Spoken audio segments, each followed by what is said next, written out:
Shriram finance की Q2 और Q3 FY26 की तुलना करते समय हमें एक ऐसी कंपनी दिखती है जो न केवल मजबूत वित्तीय प्रदर्शन दे रही है बल्कि एक बड़े स्ट्रेटेजिक ट्रांसफॉर्मेशन के दौर से भी गुजर रही है।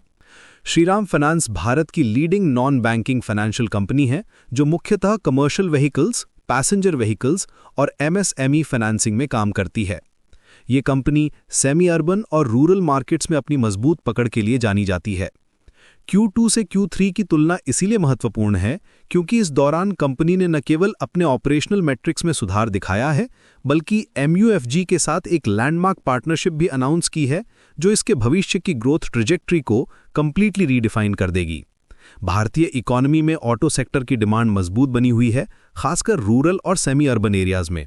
फेस्टिव सीजन के दौरान व्हीकल फाइनेंसिंग की डिमांड में सिग्निफिकेंट अपटिक देखी गई है जिसका सीधा फायदा श्रीराम फाइनेंस को मिला है। Q2 FY26 के फाइनेंशियल हाइलाइट्स देखें तो कंपनी का परफॉर्मेंस काफी इंप्रेसिव रहा है। प्रॉफिट आफ्टर टैक्स में भी सॉलिड ग्रोथ देखी गई है। Q2 में पैट 2307.18 करोड़ रहा जो Q1 के मुकाबले 7.03% की सीक्वेंशियल ग्रोथ दिखाता है। YOY बेसिस पर ये 11.39% की इंप्रेसिव ग्रोथ है। ये प्रॉफिटेबिलिटी इंप्रूवमेंट मुख्यतः बेटर ऑपरेशनल एफिशिएंसी और इंप्रूव्ड प्राइसिंग पावर के कारण है। नेक्स्ट वीडियो किस स्टॉक पर चाहिए? कमेंट्स में लिखो। सबसे ज्यादा रिक्वेस्ट वाले स्टॉक पर अगला एनालिसिस होगा। और ऐसे ही और डिटेल कंपनी एनालिसिस देखने के लिए चैनल को सब्सक्राइब जरूर करो। मिस मत करना क्योंकि हर वीक कुछ नया आता है। नेट इंटरेस्ट मार्जिन की बात करें तो Q2 में ये 8.19% रहा जो Q1 के 8.11% से सीक्वेंशियल इंप्रूवमेंट दर्शाता है। ये सुधार रिड्यूस्ड एक्सेस लिक्विडिटी और lower incremental cost of funds के कारण आया है। मैनेजमेंट का गाइडेंस है कि फोर्थ क्वार्टर के अंत तक NIM 8.5% तक पहुंच जाएगा। एसेट्स अंडर मैनेजमेंट में भी मजबूत ग्रोथ देखी गई है। सितंबर 30, 2025 तक AUM 2,81,309.46 करोड़ तक पहुंच गया जो ईयर ऑन ईयर 15.74% की ग्रोथ है और क्वार्टर ऑन क्वार्टर 3.3% का इंप्रूवमेंट है। अब बात करते हैं डिमांड ट्रेंड्स की। मैनेजमेंट के अनुसार अक्टूबर में डिमांड एक्सट्रीमली गुड रही है, खासकर पैसेंजर व्हीकल्स और टू व्हीलर्स में। कमर्शियल व्हीकल्स, ट्रैक्टर्स और थ्री व्हीलर्स में भी स्ट्रॉन्ग डिमांड देखी गई है। ये पॉजिटिव डिमांड एनवायरनमेंट Q3 के लिए ऑप्टिमिस्टिक आउटलुक प्रदान करती है।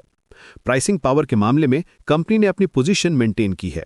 इंक्रीमेंटल कॉस्ट ऑफ फंड्स 8.07% के आसपास आ गई है जो आने वाले क्वार्टर्स में मार्जिन बेनिफिट देगी। कंपनी का स्ट्रैटेजी है कि वे अपने नेट इंटरेस्ट मार्जिन को करंट लेवल पर प्रोटेक्ट करें या इसमें और सुधार लाएं। वॉल्यूम ग्रोथ के लिहाज से डिसबर्समेंट्स में 10.24% की ईयर ऑन ईयर ग्रोथ देखी गई है। Q2 में टोटल डिसबर्समेंट्स 43,019.17 करोड़ रहे जो स्ट्रॉन्ग डिमांड एनवायरनमेंट को रिफ्लेक्ट करता है। कॉस्ट स्ट्रक्चर की बात करें तो यहां सिग्निफिकेंट इंप्रूवमेंट देखा गया है। Cost to income ratio Q1 के 29.29% से घटकर Q2 में 27.76% हो गया है।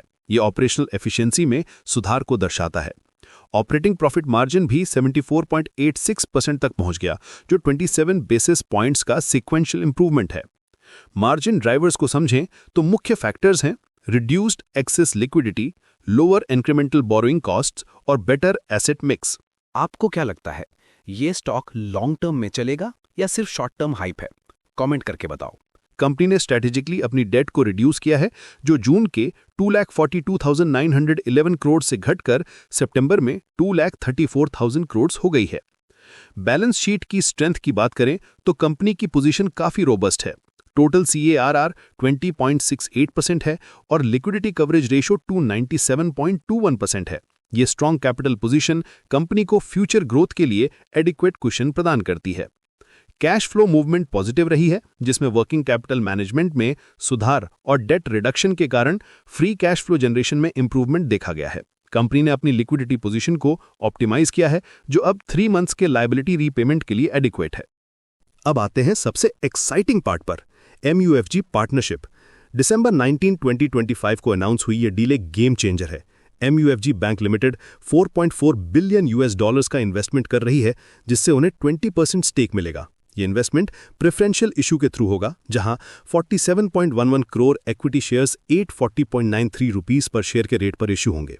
इस पार्टनरशिप के इंप्लीकेशंस बहुत व्यापक हैं। सबसे पहले ये कंपनी के बोरोइंग कॉस्ट को सिग्निफिकेंटली रिड्यूस करेगा। मैनेजमेंट का एस्टिमेट है कि अगले 2 इयर्स में 100 बेसिस पॉइंट्स का एडवांटेज मिलेगा बोरोइंग कॉस्ट्स में। ये इंप्रूवमेंट रेटिंग अपग्रेड्स और एनहांस्ड क्रेडिबिलिटी के कारण होगा। ग्रोथ गाइडेंस में भी मेजर रिवीजन आया है।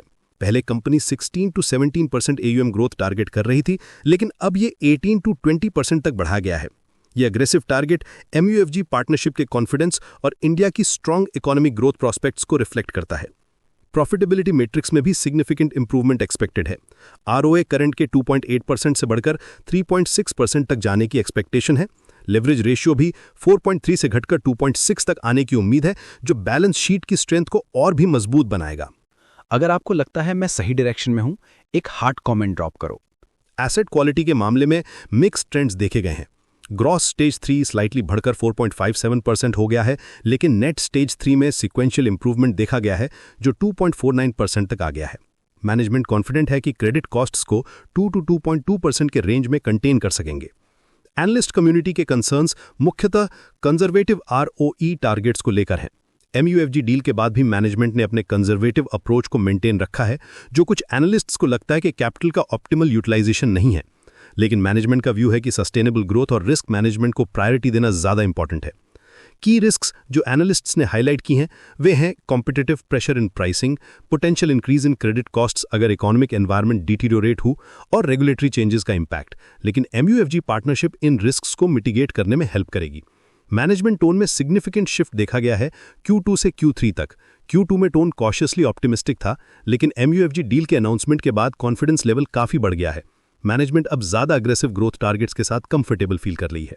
ये पार्टनरशिप श्रीराम फाइनेंस के लिए एक ट्रांसफॉर्मेशनल मोमेंट है। कंपनी का स्ट्रैटेजी क्लियर है। वे अपने कोर मार्केट्स में डोमिनेंट पोजीशन को और भी स्ट्रेंथन करना चाहते हैं, बजाय नए सेगमेंट्स में डाइवर्सिफाई करने के। ज्योग्राफिक एक्सपेंशन के लिए भी क्लियर रोड मैप है।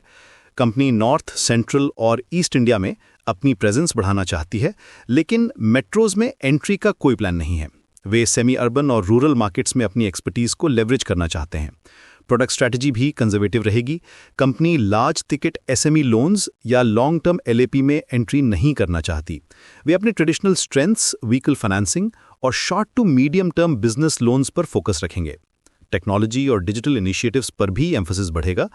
MUFG की ग्लोबल एक्सपर्टीज इस एरिया में काफ़ी हेल्पफुल होगी। कस्टमर एक्विजिशन और सर्विसिंग में डिजिटल टूल्स का ज़्यादा यूज होगा।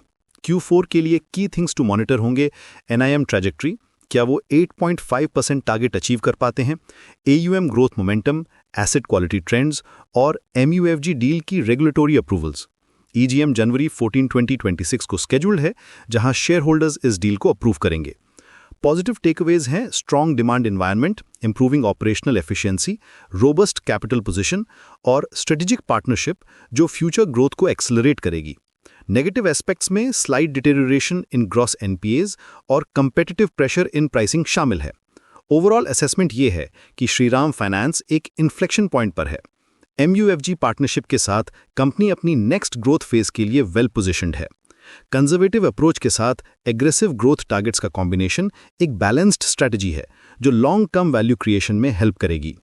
इन्वेस्टर्स के लिए की मैसेज ये है कि ये पार्टनरशिप सिर्फ कैपिटल इन्फ्यूजन नहीं है, बल्कि स्ट्रेटेजिक कोलैबोरेशन है जो कंपनी की कैपेबिलिटीज को एनहांस करेगी और इंडियन फाइनेंशियल इंक्लूजन स्टोरी में इसके रोल को और भी मजबूत बनाएगी। तो चलो, अब आपकी बारी है। कमेंट्स में अपना व्यू लिखो, लाइक करो, शेयर करो और सब्सक्राइब करना मत भूलना।